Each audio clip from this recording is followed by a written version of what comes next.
Hi, I'm Dr. David Dobson. Welcome to Conversations. Today, my guest is Dr. Noah Schwartz. Noah is an assistant professor of political science at the University of the Fraser Valley. He obtained his PhD in political science from Carleton University.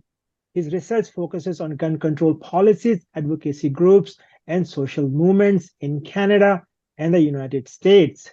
Today, we will discuss Noah's PhD research on gun rights movement in North America. It's a pleasure to have you on my show, Noah. Hey, thank you so much, David. Noah, your research focuses on gun politics. What draw your interest to this subject? Yeah, no, that's a great question. I think, like anyone, my attention to the subject of gun politics was really shaped by the media environment that I grew up in. So I'm going to start off the interview by dating myself a bit here. I grew up during the Columbine era, where a new sort of template of mass violence was emerging, which was school shootings. And this obviously had a huge influence on the media, how people saw guns, but even everyday practices, things like lockdown drills, which started to be part of the everyday experience that kids growing up at that time period had. Obviously, gun violence is in the news a lot. There's 21,000 homicides with guns in the United States last year. The number in Canada, obviously smaller by an order of magnitude, about 350 for the last year we have data for, 2022, but still a pretty significant problem. So that's what attracted me to the issue of guns. But what has kept me researching the issue is kind of the other side of the picture that we don't hear talked about. Gun violence obviously is very catchy. It grabs attention, but the kind of everyday politics of guns is something that often slides under the radar, or we don't see presented in media narratives as much. I think a lot of this is because reporters, with the concentration of media and kind of the death of local news, we don't see as much rural reporting anymore. There's a lot of elements to the gun issue. The urban rural element is a big one. And so, with media organizations concentrated in cities, we kind of get that urban cosmopolitan perspective on guns a lot. And I think this leads to misunderstandings in the debate because we have one side that doesn't really understand the other. So trying to understand that other side of the gun debate, why do, one third of Americans own guns? Why did 2.2 million Canadians choose to own guns? And how does that influence their politics? How does it influence the stories they tell to one another? And ultimately the way that they vote or donate money or act politically. So it's those questions that kind of keep me coming back to the gun issue. For your PhD research, you studied the political influence of National Rifle Association in the United States. Tell me why you were interested in this topic. Yeah, so I have to say this is one of those kind of great moments of either randomness or divine intervention, depending on your religious background, where you make it a sort of seemingly chance discovery that leads you down a road that you never ever thought you would take. I was a grad student at Carleton doing my PhD. I originally wanted to do my PhD on the politics of history with Sino-Japanese relations, so a totally different topic. I was learning Mandarin at the time, and I kind of realized, learning Mandarin and doing your PhD at the same time isn't really feasible, or I wouldn't advise it. So I was kind of shopping around for a new topic, and there was a mass shooting at the time, and I ended up on the NRA's website, and I noticed that they have not one, but three museums. Mhm, And I was like, why the heck does an organization like the National Rifle Association have a museum? mhm, And this kind of piqued my interest, especially since, my past interest on the politics of history and the politics of the past. So I sort of fell down the rabbit hole from there, and it led me to seeing this different side of the NRA, mhm, one that is very important to its success, but once again doesn't get a lot of attention. And mhm, that's the kind of infrastructure that it's been able to build mhm, over the 100 plus years of its existence, mhm, to really embed itself within the American gun culture and set itself up as a major, not only creator of American gun culture, but sort of a fixture of it. mhm. Can you share how you conducted your research for your PhD? Yeah, so obviously after, realizing that the NRA has these museums and sort of falling down the rabbit hole of their different media products, The NRA obviously, they not only do they have these museums, they have several magazines that reach millions of Americans every year. Mm, They have an online media presence. Obviously, they had NRA TV for a few years. That shut down because of internal legal disputes, but they still have mm, a pretty big online repertoire of videos. mhm, And they obviously have they have firearm safety classes. So one of the mhm, big parts we don't see of the NRA, once again presented in the news, and one of mhm, the biggest parts of the organization is their firearms education. So mhm, they teach firearms, safety classes to mhm, millions of Americans every year. mhm, And then these classes, as I discovered, form a key venue for them to be able to spread their political messages, as well as just, teach the basics of safe gun handling. mhm, So my research was really trying to get mhm, to the heart of mhm, these cultural products and ultimately the stories or narratives that the mhm, NRA is telling with these cultural products and how they influence the American gun culture, how they create this political community of gun owners that the NRA can draw on at key moments and times for not only financial support, so buying memberships, donating money, mhm, but to be able to put pressure on politicians. mhm, If the NRA can mobilize, 1,000 people in a given congressional district to write their mhm, elected representative to show mhm, up at a rally, that's going to put pressure on that mhm, representative, and that's going to influence how they're going to vote when a mhm, new gun bill comes in, or even sort of the threat of being able to mobilize that pressure is mhm, influential. So how do they create that community? That's what I wanted to see mhm, with my research. mhm. The research method that I used is called ethnography. It came Okay, from the field of anthropology, but it's okay. increasingly been adopted across the wider social sciences and humanities. And Mhm, it involves getting an insider's perspective on the mhm, people or the group that you're studying. So mhm, this meant leaving, the safety of my office in Canada and mhm, heading south to the US. I spent a mhm, summer in 2019 in Virginia, mhm, looking at the NRA from inside the organization. mhm, So what does that mean? It means taking the NRA gun safety classes. I took 5 of these classes, mhm, including a class on concealed carry, mhm, which, if I were a resident of Virginia, would have qualified me to be able to concealed carry a firearm in mhm, Virginia. These classes were not just theoretical; they involved the live handling of firearms. mhm, Um, so it was certainly quite an adventure, not something I had a huge amount of experience with before I went to the United States. mhm, On top of that, I visited the NRA's annual meeting. mhm, This is their big annual celebration convention. If you've ever been to maybe a comic book convention like mhm, Comic-Con, you kind of mhm, understand the vibe that was going on there. It's like mhm, Comic-Con for gun people, is how I mhm, describe it. mhm, So this is, thousands of booths in a massive convention mhm, center, mhm, selling any kind of gun-related product you can imagine, mhm, from wheelchairs that allow you to hunt with an electronic wheelchair, all the mhm, way through to a gun safe that is twice as tall as a human being. Really, any gun-related product you can imagine was for sale there, but mhm, also speeches. And one of these speeches was by then President Donald Trump. mhm, So this was the sort of prototypical Trump rally happening in the middle of this convention. mhm, Um, a very similar feel to what we would have seen, right? Obviously, in the Trump rallies up to the tragedy a few weeks ago in Pennsylvania with the shooting mhm, there. When I was watching that news coverage, the mhm, scene before the shooting felt very familiar to me from mhm, my experience in Indianapolis at this mhm, convention. So really getting into the heart of how the NRA is able to spread these messages to mhm, gun owners, and then also seeing how people receive them. How receptive are gun owners to the NRA's mhm, messaging? How does it shape how they see themselves and their own mhm, politics? That's mhm, what I was trying to get to the heart of with my mhm. my research. What did you learn from your research? I think the big 3 takeaways. First of all, the NRA is really good at telling stories. And they're Mhm, really good at telling stories that reach their core audience. mhm, They have a lot of opportunities to do this through these mhm, cultural products that I talked about, through these points of contact with the mhm, gun culture. mhm, And their audience is very receptive to these stories. So the gun owners that I spoke to when I sat down and did interviews, mhm, their political views mapped onto the NRA's quite closely, which shows that the NRA is really mhm, influential in both shaping the rhetoric, but also tapping into what matters to the community that they're trying to represent. mhm, The second big thing I learned is that the network of the pro-gun movement. The NRA is important, but the pro-gun network is bigger than the NRA. I think there's a lot of people, especially with the legal problems that the NRA has been having lately. There's a Mm, lot of people on the pro-control side mm, who are saying, this is great. We'll kind of defeat Goliath, and then we'll be able to win the battle over gun control. mhm, And I think that might be underestimating what the movement looks like mhm, beyond the NRA. The mhm, pro-gun movement has significant advantages mhm, for a couple of reasons.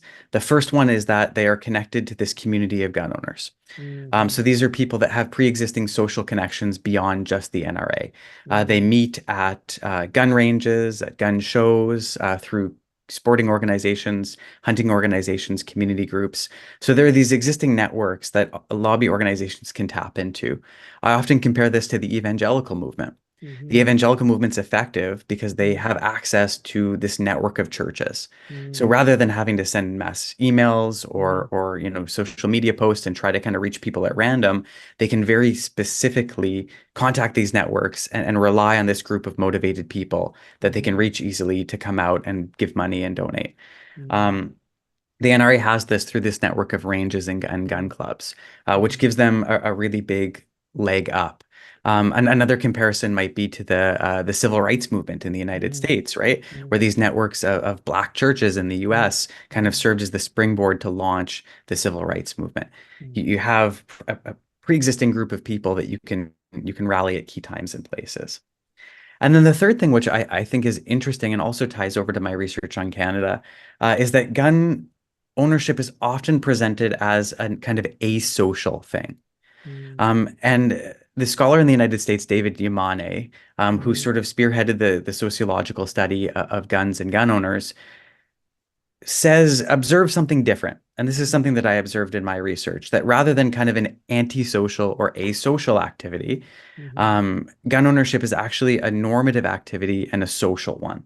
mhm, So it's tied to social practices mhm, and social groups in a way that people outside of the gun culture don't often understand.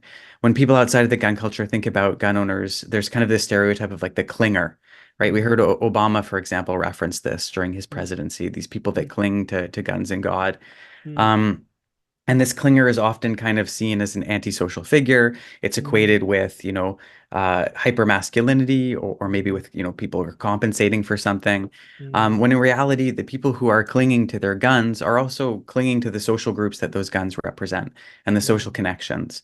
So I met people who, for example, got into guns through a connection to their parent.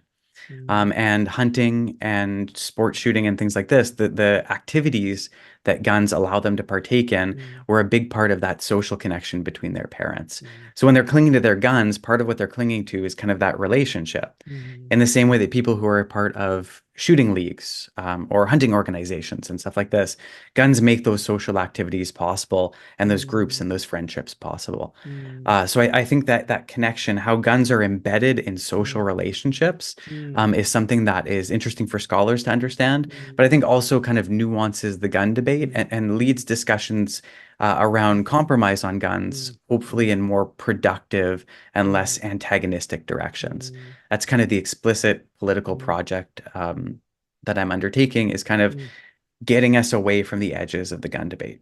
Our politics are polarized. The gun debate mhm, is a perfect illustration of that. mhm, If we can kind of move people mhm, closer to understanding one another, mhm, I see that as a win for my research. mhm. Noah, you recently wrote and narrated an Audible audiobook called On Target: Gun Culture Storytelling and the NRA, published by University of Toronto Press. Tell me about your book. Yeah, so the book, it was originally published in 2022, the print copy of the book. And Okay. it is really the sort of the big summary of my Mm, adventure, my journey inside of the NRA, and mm, about the power of the NRA to tell stories that create this politically motivated group of gun owners. mm, I was really excited to be able to bring it to an audiobook.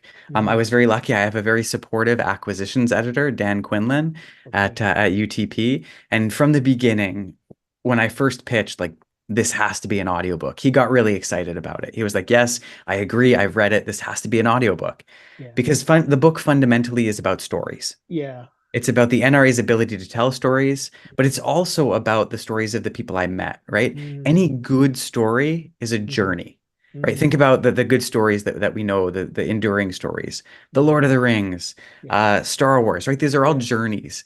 And my book is fundamentally about a journey. It's about Mm, this, Canadian American dual citizen who's lived in Canada his whole mm, life, who gets into and jumps into US gun culture and mm, meets people along the way. And so I mm, think it lent itself really well to an audiobook. mm, University of Toronto Press agreed, and mm. I was thrilled when they let me do the voice acting for it. Nice. That was my adventure early this summer, was learning about how acting works and how audiobooks are recorded. So I spent, 20 plus hours in a studio in April and May, recording this audiobook. And I think the final product is really cool. And I think it tells the story the way it was meant to be told. Right? If we think about how people the centrality of stories to human nature, right? Human beings are the only creatures, the only living beings Mm, that tell stories. And mm, it's been a huge part of what has allowed us to survive and thrive, from an evolutionary perspective, right? mm, Stories allow us to tell messages to one another, mm, impart strategies for survival, communicate in mm, sophisticated ways, and kind mm, of build these massive societies that we've built. mm, Um, but storytelling is fundamentally, an oral or an auditory experience. mm. We read books nowadays, but Yeah, you didn't start off reading books. yeah, Your first engagement with stories yeah, was your parents telling you stories, or yeah, listening to stories from teachers and stuff like this. So I think it communicates the book in a more fundamental way. And yeah. I think it's really how the book was meant to be told. So I'm excited to see that it's now available on Audible, and people can download and listen for themselves. What do you hope the readers and listeners take away from your audiobook? Yeah, so I think the book really tries to reach two audiences. The first is, obviously, this is an academic manuscript. It's trying to talk to other academics Yeah. and to share the findings that I spoke about. And I hope that the academic audience will appreciate the scholarly aspects of it, and the contributions to sort of the theory of narrative and politics. One of the big unexplored areas of the study of narrative politics was how people make use of large macro narratives. So Mm, stories about, the nation's history, about the foundational myths about the nation, those mm, foundational stories. How do actors, in policy, tap into that and then use it in their own communications? So my research really, that's where it kind of breaks ground from a scholarly perspective, as well as increasing our academic understanding of the gun culture and mm, trying to build a bit on that fantastic work that people like David Yamane, and Jennifer Carlson, mm, both sociologists studying gun culture, have done. But for mhm, a non-academic audience, which I think hopefully will be a big part of the audience for the audiobook, especially, mhm, I think, what they will take from it the most, and what I hope they take from it the most, is, an understanding of the stories of the people that I met. So I mhm, met a lot of people, right, along the journey. Like any good hero in a story, you meet people along the way, mhm, and these people had really fascinating personal stories mm, that really nuance popular narratives about, gun owners and the gun debate. I mm, think, these people will be surprised by the diversity of the people that I met, mhm, by their motivations for owning guns. mhm. For example, I spoke to, someone that I call Susan. I don't use real names in the book. I use Okay. pseudonyms, but I call her Susan. And I met her at one of the gun safety classes. We went to the range a couple of times. She agreed to sit down for an interview. And she's sort of very far from what people think of as the prototypical gun owner. She's, a woman living in an urban area. She's a triathlete, Mm, hugely involved in physical fitness. mhm, She's pro-choice. Like she mm, doesn't sort of fall into all of those neat stereotypes. But mhm, her dad taught her to shoot. Her dad passed away fairly recently, mm, once when we met. And so mm, when she went to the range and she took out her dad's gun, mm, and she actually let me shoot it as well. It was kind of, for her, I could tell it was a way of reconnecting with his mm, memory, and mm, reconciling with that loss. mm, I met, Timothy and Sam, who are a father and son team, mhm, two, Black men living in Virginia. who were pretty open about the some of the struggles with racism that they face and how that ties into their gun mm, ownership. mm, Sam was in university, was an undergrad, and he loved going to shoot with his dad, but he mm, didn't own a gun himself. And I said, well, why don't you own a gun? And mm, for him, he was waiting till he turned 21 and could apply for a concealed carry license because mm, having that license gave him a certain sense of legitimacy, mm, especially in the eyes, for example, of a police officer. If he was pulled mm, over traveling to the range, he worried about what it would look like as a young mm, black man in mm, Virginia with a gun. So mm, I hope that stories like these once again will mm, increase people's understanding of the role that guns play in American society and how mm, complex it is, and mm. that encourage people to kind of lean in and embrace that complexity rather than kind of falling back on those narratives that we do whenever something is debated in the media. We all fall back on our set of stories. It's like, no, let's engage with each other's stories. Let's see what we can learn from each other. Yeah. Noah, you are currently working on your second book. Tell me about this project. Yeah. So this project kind of came to be because I'm doing all this research on the NRA and gun politics in the United States, and it's a relatively crowded research field. And Mm, that has advantages because, you can build off of the fantastic work that other people are mm, doing. mm, The disadvantage is you're kind of, it's harder to find those gaps to slide your research into. At the same time as I'm writing this, there is a huge fight over guns going on in Canada that nobody is writing about. mm, Political scientists in Canada have kind of collectively turned away from the issue of gun control. It's seen as too American. It's seen as, oh, this isn't important in Canada. It only affects mm, a couple of million people. It's a niche mm, issue. What mm, we've seen in the news cycle in the past couple of mm, years is that gun control is a big issue in Canada. mm, With the controversy around Bill C-21, mm, this debate matters to 2.2 million Canadian gun owners. It mm, matters to Indigenous Canadians mm, because guns form a big part of their treaty right to hunting.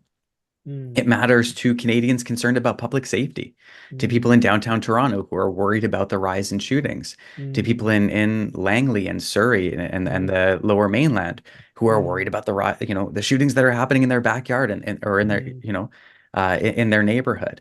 So mm, it's an important issue in Canada and one that doesn't get enough attention. And that mm, was really what spurred me to kind of start looking into the gun debate in Canada mm, and to understand the pro-gun movement in Canada, mm, mm, and do sort of a similar kind of analysis. I wanted to understand, mm, who are the pro-gun movement in Canada? How mm, are they different from the NRA? They're often compared, they're called, gun mm, lobby, NRA North or the Canadian gun mm, lobby. We use the same terms, but mm, are they the same as the NRA? mm, And once again, I think my research overturned a lot of interesting information that mm, challenges or nuances those conversations. mm, Um, and I think it's going to be a really interesting read for Canadians who are, maybe tired of reading about US politics and want to read a mm, little bit more about what's going on in their own country and learn mm, something new. mm. Noah, you are a professor of political science. What is your advice to students who want to study political science? Yeah, I think that's so interesting. I know uh, I think political science is a really useful way to understand the world in nuanced ways. Mm, What we see, for example, with students' movements across mm, the world and over the mm, summer, is that there's a tremendous desire for change. People are mm, unhappy with the status quo, but mm, it's not always supported or backed up with an understanding of why things are the way they are. mm, And what I tell my students is that you have to understand the world. You have to understand the way things work before you can create change. We can mm, think about it like an engineer trying to innovate on a product. mm, If you're an engineer trying to create the new, most fuel efficient car, you mm, can't do that without understanding the way that cars work today. mm, You can't innovate without an understanding of what's there or what came before you. And I think political science is a fantastic way of doing that. It's a way of understanding why the world works the way it does, mhm, and thus how we can create change within that framework or by overturning that framework if that's what you want. mhm, So I think if you want to make your marks on the history books, this is what I tell my students, you have to understand and genuinely understand the way the world works and the issues that you're talking about. And political science can be a really powerful tool to help you to do that, and then a springboard to be able to make that kind of change that you want to make in the world. Thank you for your time, Noah. Have a great rest of your day. Thank you so much, David.